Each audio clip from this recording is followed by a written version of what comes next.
Hi, welcome to my channel. I'm Alicia, and right now I am looking through my old sketchbooks to see if I can revamp my thank you card for Etsy. So in Etsy, I make a lot of like crochet goods, and I've had the same image on it for, well, since I've opened it, maybe 2 years ago. It's been like 2.5 years since I started it. So I wanted to see if I had anything in my sketchbook that I can replace it with. It was originally like a digital drawing, but since I don't draw digitally like ever, or I don't even really paint ever now, I just thought it might be good to kind of revamp that thank you card, just to kind of refresh my Etsy a little bit. I had it closed almost all of last year. I think I maybe had it open for 3 months, but I kind of like took a break, picked up knitting, started trying to read a little bit more, but I opened it earlier this month, and I was getting just like a little tired of some of my old logo and the thank you card. So I thought it might be fun to refresh it. And so like right now I'm just trying to see if there is anything I can use that I already have, because I don't really paint anymore. I don't really draw. See if I can use it as like a new thank you card. I don't know. That one might be a little bit too big. This is a pretty big. Yeah. No, I don't think that will work. Just trying to see if there's anything small I can use and just scan it in. I like that, but I don't know if it's like a window. Don't know if anyone will be able to really tell what that is. Sometimes when you're looking at it, it might be a little bit too abstract. I like this lamp. That one might be too big too. I don't really have much in here, I think, that I can use. No. Try this one. Let's see. I think I might do this one. Yeah, it's a little bit. Yeah, I think I'll use this one. I think that's pretty cute. It's smaller, and the thank you card is like that big. So I think I'm probably going to scan this in and use this as the thank you card.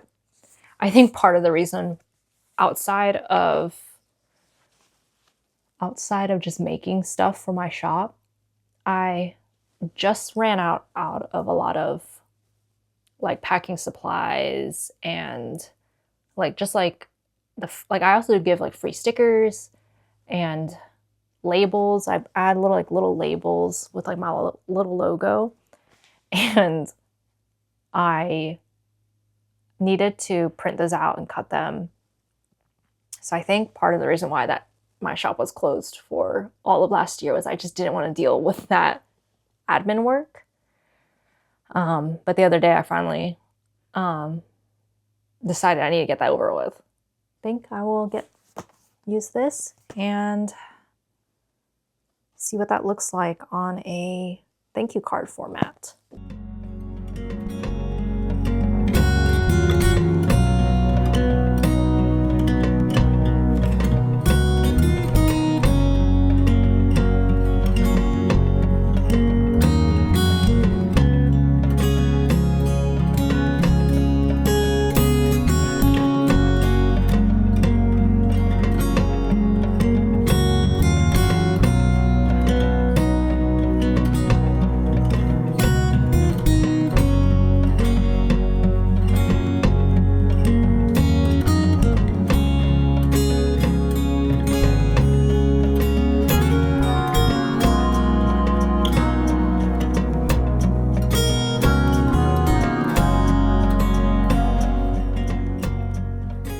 Doing the gauge swatch for my rose top, and I don't think, yeah, no. I'm running into a problem. Maybe it's me. But anytime I'm using the ChiaoGoo needles, and anytime I have made like a gauge swatch, I can't meet gauge going this way. Maybe I'm stupid. I've gone up 2 needle sizes for the rose top, and I met gauge going down the rose, but I can't make it this way, the stitch wise. So every time I look it up, it just says like, oh, you just need to go up a needle size. And I feel like if I go up one more, it's gonna be, I don't know if you can see that. It might be like a little, it's not gonna focus, is it? It's gonna get really gappy. I think it's gonna be too gappy. I don't know if that makes sense. Like holy, like there's gonna be too much space in between each stitch, and I don't like the look of that. You know, like this is pretty good. I think anything more than that is gonna look not great. You know? I think what I'm going to try is, I think maybe I'll go up one more needle size just to do the cast on. I think that's what I need to do. Then go back to this needle size and start and see if that will make it better.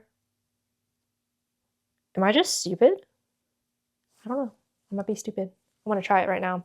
I've been working on this gauge swatch since last night. And then my arm started cramping. I was like, okay. I think I've maybe done it 3 times. So I'm gonna go up one more needle size. I'm gonna see if that changes anything. So I don't even know what's wrong with me.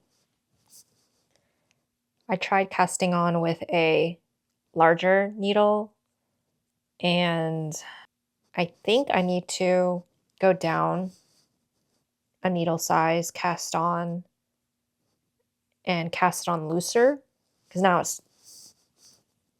it's too big. She's too big. So what I did was I cast on using bigger needles, and then I went back to the needle size that I like, which is still not the size recommended in the pattern, but I'm a pretty tight knitter, so I thought it would be better. I usually always have to go up like 1 or 2 needle sizes anyways. I think I just need to cast on looser. I think that's the problem, because I hate the way that this looks, but I think I just need to go down 1 needle size and then just cast on looser. Hopefully that solves the problem. I don't have this problem meeting gauge with my wooden needles. I use like the Likey needles. And again, I usually maybe go up 1 needle size, but outside of that, I can meet gauge this way, and I usually always meet gauge when they're going down the rows. But every time I use the ChiaoGoo needles, I cannot meet gauge stitch-wise across the stitches. I can meet it long ways. I can never meet it this way. I don't know why. And I feel like I don't even cast on that tightly, but maybe I do. So I'm going to try that and see if I can meet gauge. I know with blocking, it will make it bigger, but typically whenever you block it, it doesn't block out wider this way. It usually just grows longer. I'm going to try this again and cast it on looser.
think I finally figured out my gauge swatch situation. And I went up a needle size to do the cast on, and then I went to 4mm needles to do the rest, and I'm basically met gauge at this point. I was working on this while me and my husband were watching the last episode of The Pit, I think, for the season. But yeah, I think I might start casting on tonight, even though it's like 9 o'clock and I usually sleep between like 10 or 11. So I probably won't get that much done. But I also wanted to show you what book I'm reading. Well, I'm gonna start it hopefully tonight. And me and my friend, we have our own little book club. This one is for April. The Signature of All Things. It's April 19th. So I haven't even started this. Really need to get on this.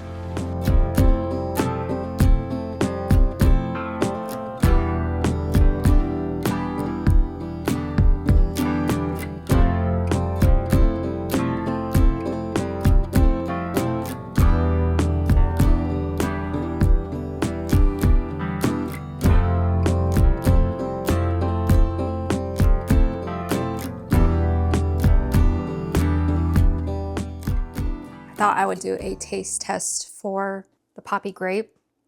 No one asked for this, but I got like a variety pack.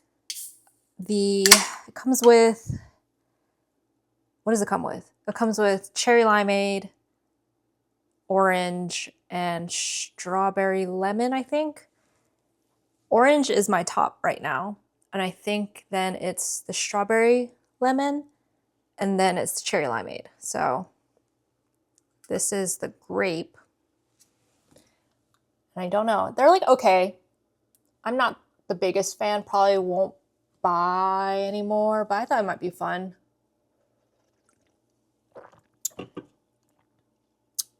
That one's not bad.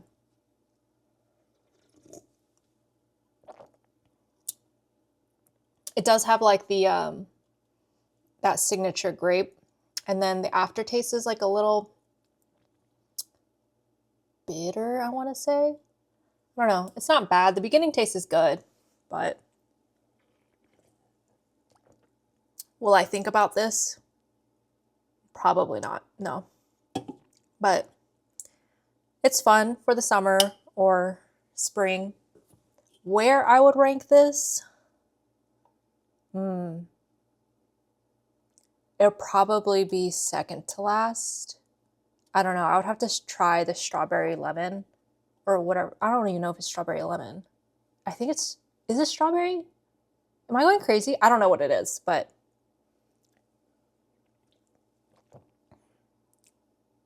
I think maybe second or third place. I still think orange is the better flavor. Cherry limeade is still the bottom. And then whatever one that I'm making up is like, I think tied. Let me know if you have any recommendations. I usually don't buy a lot of drinks. I'm pretty loyal to what I already drink. I usually don't go out and buy, like, I don't know, like Poppy, what else is popular? Olipop, things like that. So I usually just have like energy drink, Coke Zero, and usually some kind of like fruit juice, but that's it. I don't really buy anything else. So if you have any other recommendations.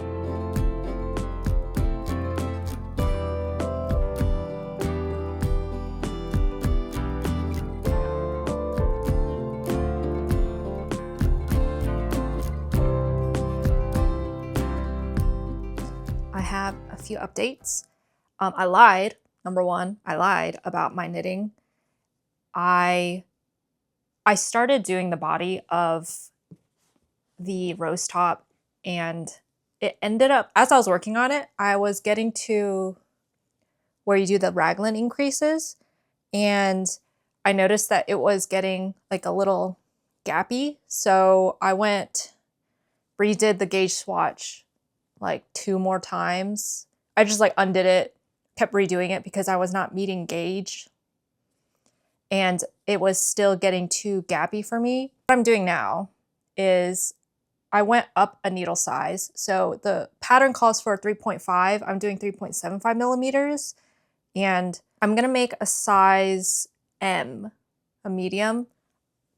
Based off of the measurements, I'm like in between a small and a medium, but because my gauge swatch, and since I'm a tight knitter, I think it might come out just like a little too small. So I would hate to make this small, and then since I'm already in between sizes, it'll be even smaller.